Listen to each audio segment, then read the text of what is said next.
いらっしゃいませ。好多人講我唔求發達，我知足常樂，簡簡單單就得，聽落好優雅。但日本社會學家三浦展喺《下流社會》呢本書呢，直接撕開呢塊遮醜布，話俾你聽，你呢種唔係知足，你呢種叫階級放棄。今日呢條片呢，唔係要教你點發達嘅，而係要話俾你聽一個殘酷真相。下流社會最恐怖嘅地方，唔係你冇錢，而係你連想變好嘅意欲都冇埋。睇完呢一集，你可能會發現你自己就係嗰個下流化嘅主角。好，喺開始前，請大家俾個 like 我哋先，多謝晒。大家對下流呢兩個字可能有誤解。三浦展講嘅下流階層，唔係指嗰啲瞓天橋底嘅流浪漢，佢指嘅係一班年輕人，佢哋有書讀，有嘢做，有飯食，但佢哋對生活嘅熱情、對工作嘅拼勁，甚至對溝通嘅興趣已經跌到去零。佢用咗一個詞咧，叫意欲低下。你試下對號入座，你係咪覺得同人社交好麻煩，寧願宅喺屋企打機睇 YouTube 呢？你係咪對名牌、買樓、生仔完全冇興趣？覺得一個人生活咪幾好？你係咪覺得追求成功好攰，寧願要做一份冇壓力、冇晉升空間嘅廢工？如果你中咗兩三樣，恭喜你啦！你已經具備晒下流階層嘅核心特徵。以前嘅社會係一個全體中產嘅年代，每個人都相信只要勤力，聽日會更好。但三浦展發現呢個金字塔已經裂開咗。下流社會嘅出現係因為中產階級開始向下流動，原本應該向上爬嘅人因為睇唔到希望，決定唔爬啦。作者指出呢種現象係會傳染嘅，當身邊嘅人全部都係咁諗，社會就進入咗下流化嘅死循環。最諷刺嘅係乜？係你仲覺得咁樣生存好超，好有個性，但其實你只係演算法入面一粒被拋棄嘅電池。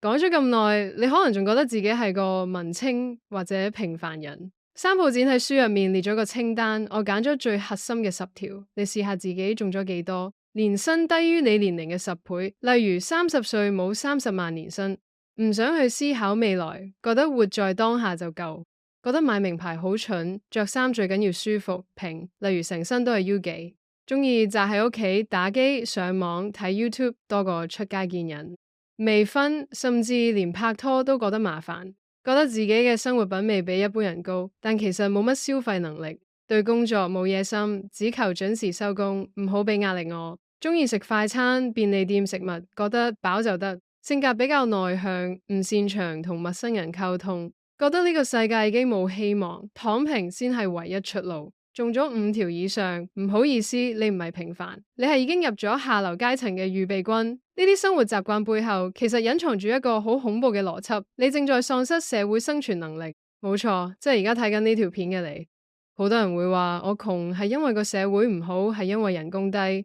但三浦展透過大量調查發現，貧富差距嘅源頭竟然係性格。佢發現上流人士通常性格開朗、積極社交，對新事物有好奇心，而下流人士嘅共同特點係自我防禦機制過強，因為驚失敗、驚受傷、驚麻煩，所以你選擇咗最安全嘅生活方式，唔社交、唔冒險、唔消費。呢種性格會令你嘅社會資本萎縮。當你圈子越嚟越細，你收到嘅資訊同機會就越嚟越少，最後你只能夠留喺底層，靠演算法餵你食啲垃圾內容嚟獲得廉價嘅多巴胺。你以為自己係喺度享受孤獨，其實你只係喺度慢性自殘。書入面仲有一個好尖銳嘅觀察，女性嘅下流化。以前嘅女性可能透過婚姻嚟維持階級，但而家越來越多下流女性，佢哋通常學歷唔低，甚至好有品味。但因為追求所謂嘅自我，或者因為職場嘅天花板，佢哋選擇咗做非正式員工或者自由職業者。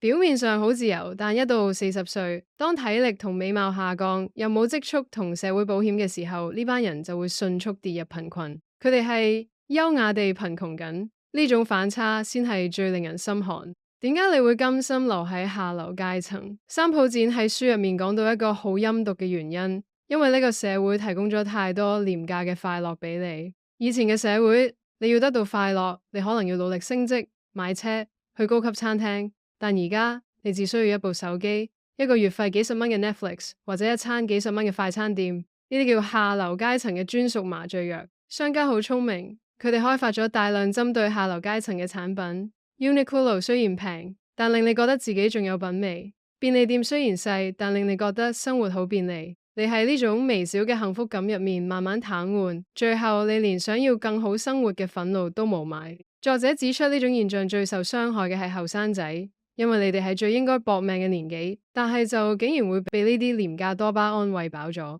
聽完咁多，你係咪覺得人生已經玩完呢？唔係，三浦展寫呢本書係要你睇清個遊戲規則，要反擊，你必須要做呢三件事。一、強制重建社會資本，下流化嘅核心係孤立，唔好再講咩社交恐懼，去參加一啲有深度嘅社群，或者強迫自己同唔同階層嘅人溝通。資訊嘅差額就係你翻身嘅唯一機會。二、戒咗嗰啲令你即時滿足嘅垃圾快感。當你覺得生活好舒服、好 chill 嘅時候，就要問下自己，我係咪正喺度被社會餵養緊？三、唔好怕辛苦，唔好怕失敗。下流社會最唔缺嘅係躺平嘅人，最缺嘅係有野心嘅人。當全世界都向下流嘅時候，你只要企得到喺度，你已經贏咗一半人啦。可能你覺得日本嘅例子太遠，咁我同你睇下香港。喺香港，下流化演變成一種更加極端嘅形式。三浦展提到下流階層傾向不婚不育，喺香港直頭變成咗一種生存策略。因為樓價太高，向上流嘅代價太大，好多人乾脆選擇咗主動下流。你以為佢哋係廢青？唔係，佢哋好多係專業人士，但佢哋拒絕進入嗰個供樓、結婚、生仔嘅死循環，因為佢哋睇穿咗，無論點努力，最後都係幫地產商打工。但呢度有個陷阱，當你以為自己係看破紅塵、拒絕競爭嘅時候，你其實係喪失緊對抗風險嘅能力。三浦展喺書入面警示，呢種主動下流到咗50歲之後，會變成一種無法逆轉嘅貧困陷阱。你而家覺得自由，極可能只係透支緊你嘅晚年。點解你明明已經覺得自己好窮，仲會捨得花幾十蚊買杯精品咖啡，排幾粒鐘隊去買一個限量版公仔呢？三浦展喺書入面講到一個好殘酷嘅心理學，越係下流階層嘅人，越依賴呢種微小嘅消費嚟確認自己嘅存在感。因為你買唔起樓，改變唔到命運，所以你將所有嘅慾望縮小，投射落去呢啲即時可得嘅小確幸上面。商家最中意呢類人，因為你哋係最穩定嘅消費者。你以為自己係喺度享受生活咩？你只係喺度交緊平庸稅咋。